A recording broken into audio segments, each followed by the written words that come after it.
Gente, vamos falar sobre um assunto sério agora no programa? O Rodrigo Carpati, advogado, e vai falar com a gente sobre as precauções na locação de imóveis por intermédio de aplicativos de hospedagens. Boa noite, tudo bem? Boa noite, Fábio. Seja bem-vindo ao nosso programa mais uma vez, viu? Obrigado, um prazer estar aqui com vocês. Rodrigo, olha, é incrível como a vida de todos nós mudou da água para o vinho com a realização de aplicativos, né? Quer dizer, tem aplicativo para pedir táxi, para pedir carona, para pedir comida e agora também tem para a locação de imóveis. Quando eu vou pensar em locar um imóvel, qual que é a primeira coisa que eu tenho que pensar quando eu vou utilizar o aplicativo? Então, ninguém vive mais sem as redes sociais, sem o celular. Então, o mundo virou... Você pode não ter água em casa, não ter luz, mas o teu celular tem que estar carregado para você sobreviver. Verdade. Bom, você tem que tomar muito cuidado, porque o locador, ele tem optado por trabalhar com aplicativos. Por quê? Porque ele passa a ter uma locação de menor período. E essa locação de menor período traz maior rentabilidade.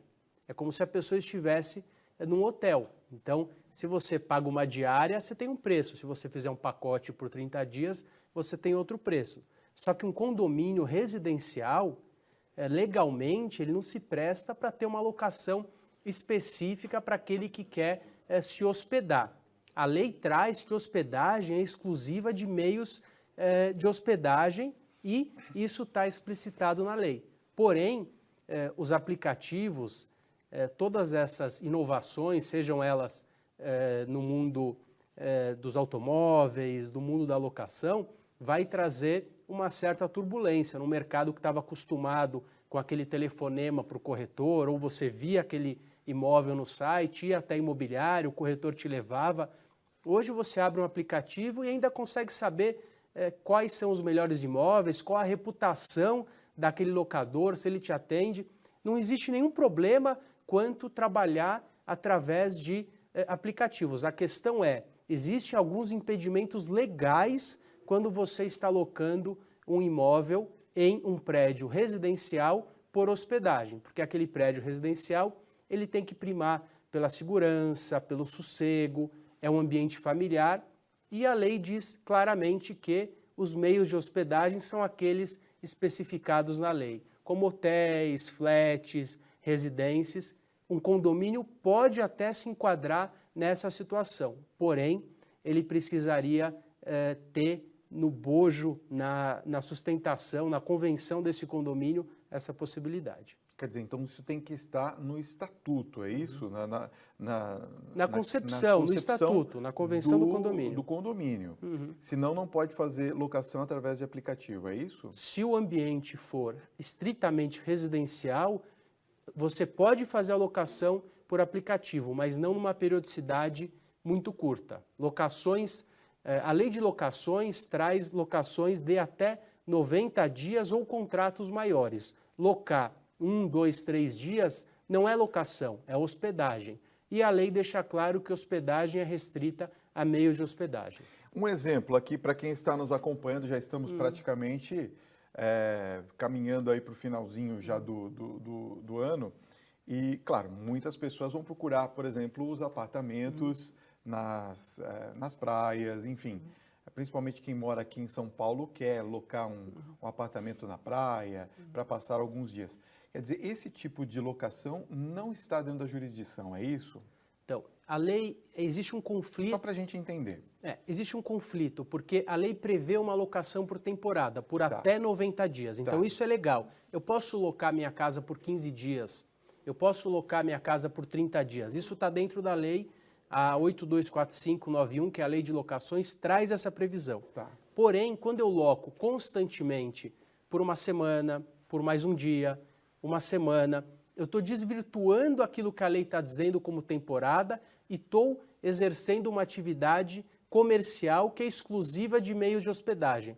Por que ela é exclusiva? Porque a lei diz que se você locar por diárias, você tem que obedecer essa legislação.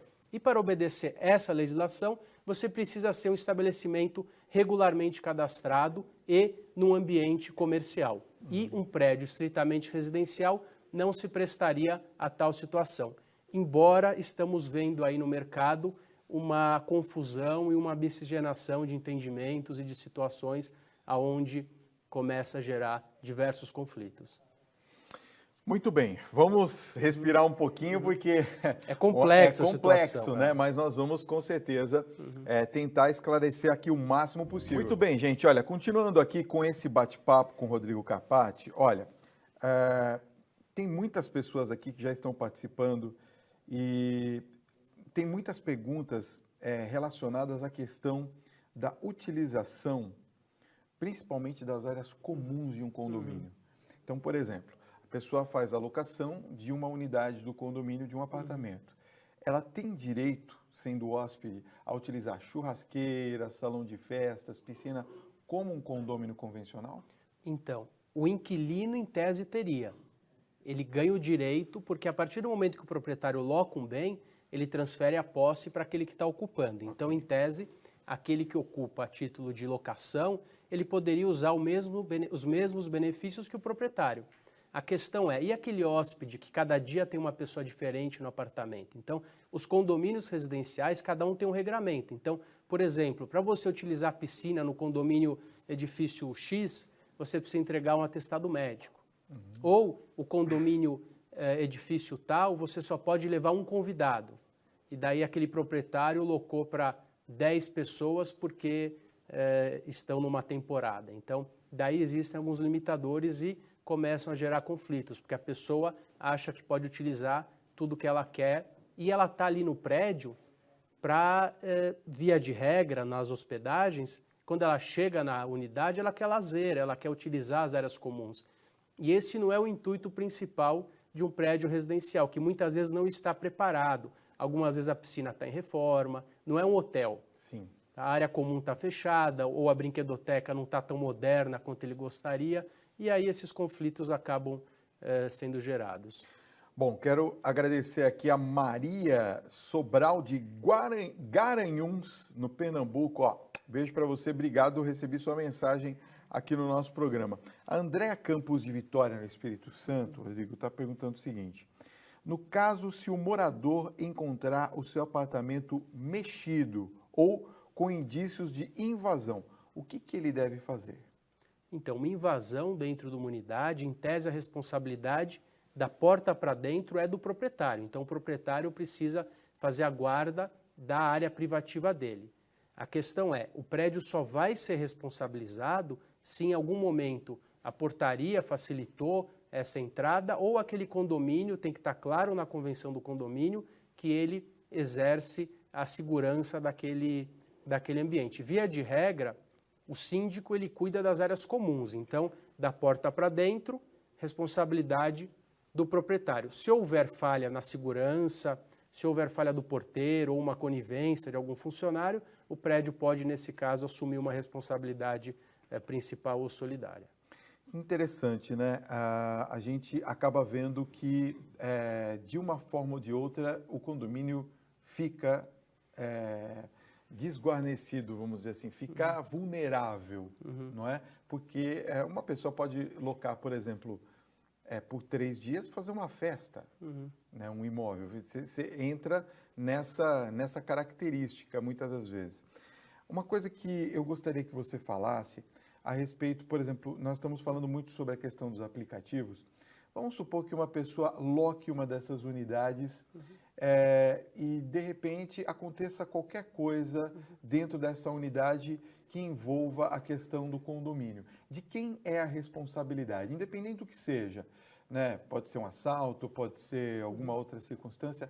De quem é a responsabilidade? O aplicativo tem responsabilidade sobre isso? Ele não tem, ele deixa claro no aplicativo. O aplicativo ele é uma ponte entre aquele que quer locar e aquele que tem interesse. Então, o aplicativo não é responsável, ele deixa claro. O proprietário, ele vai se responsabilizar por quem ele coloca lá dentro. Tá. Inclusive, ele pode fazer a aferição de idoneidade, tirar a ficha da pessoa, o que é habitual numa locação. Certo. Se for algo que ocorra dentro do condomínio, um crime, por exemplo, isso é pessoal. Ele foi lá, aquele inquilino, aquele hóspede, saiu e brigou com o porteiro, chegou a vias de fato.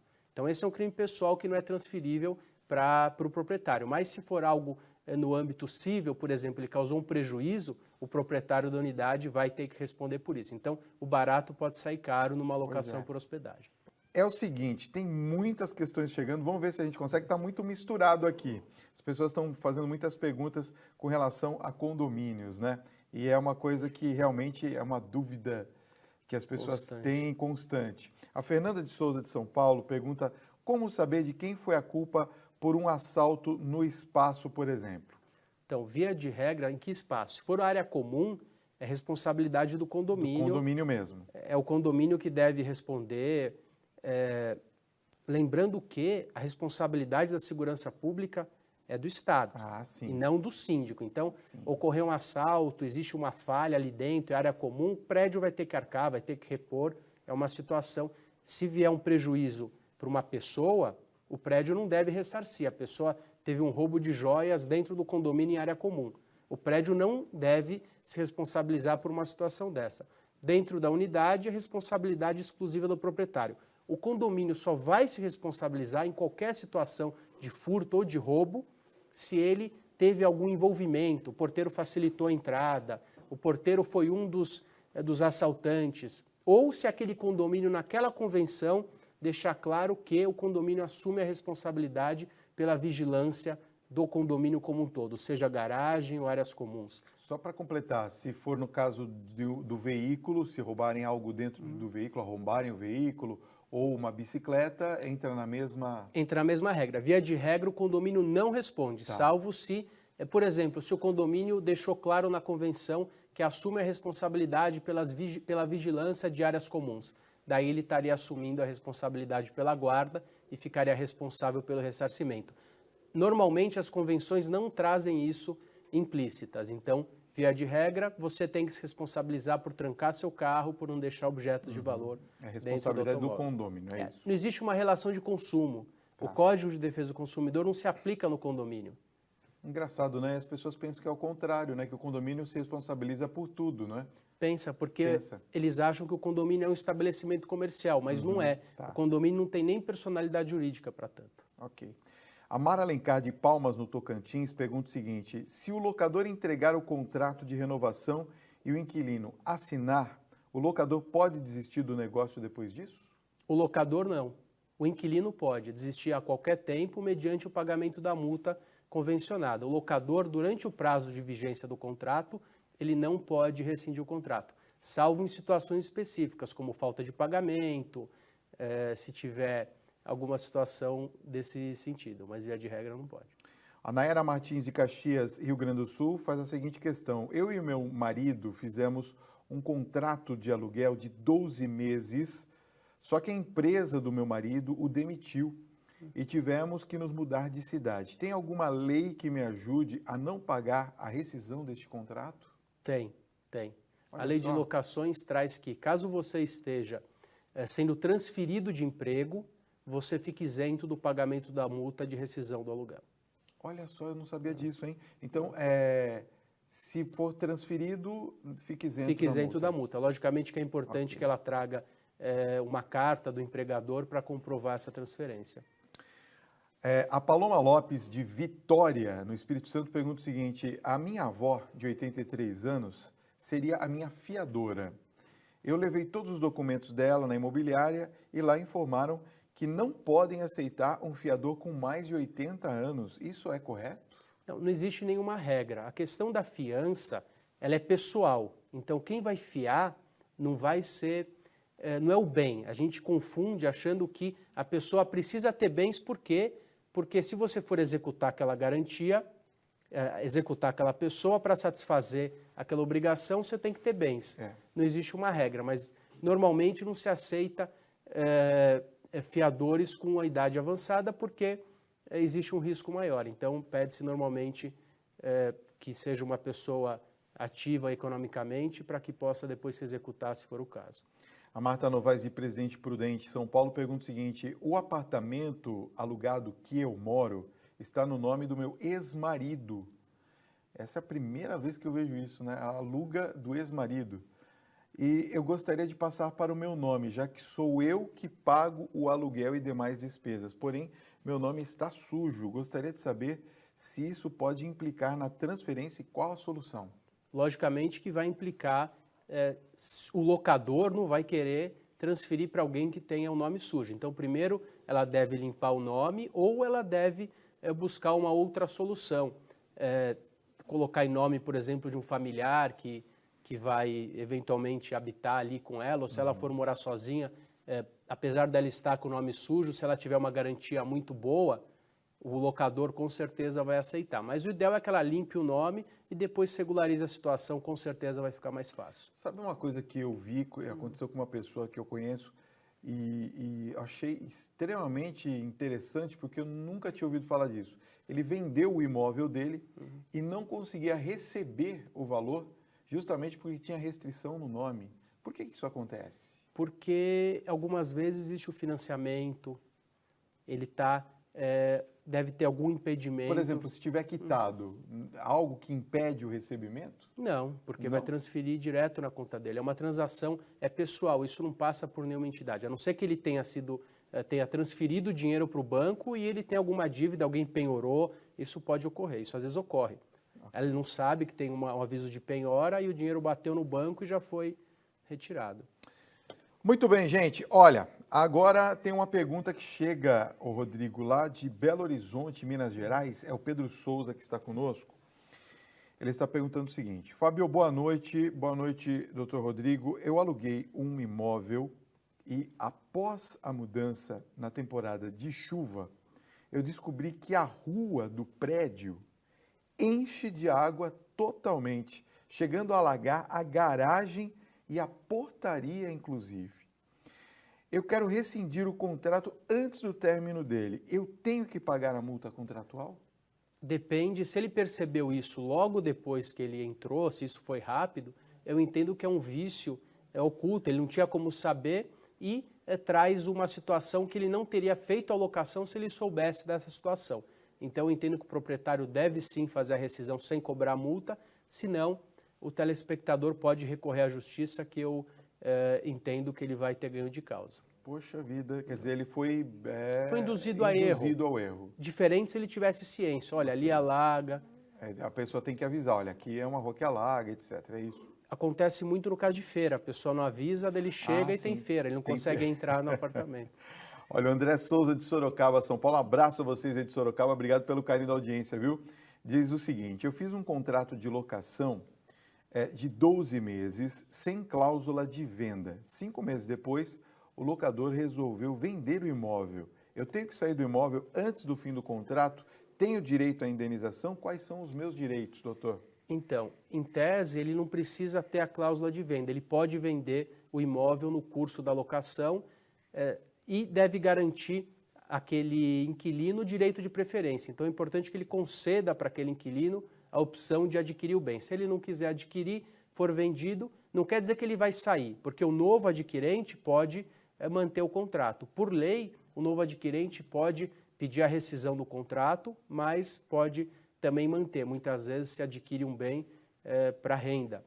Não existe direito à indenização, infelizmente, porque é uma previsão legal. Rodrigo, obrigado mais uma vez pela sua presença. Muito bom o nosso papo dessa noite, viu? Eu que agradeço. Um prazer estar aqui com você.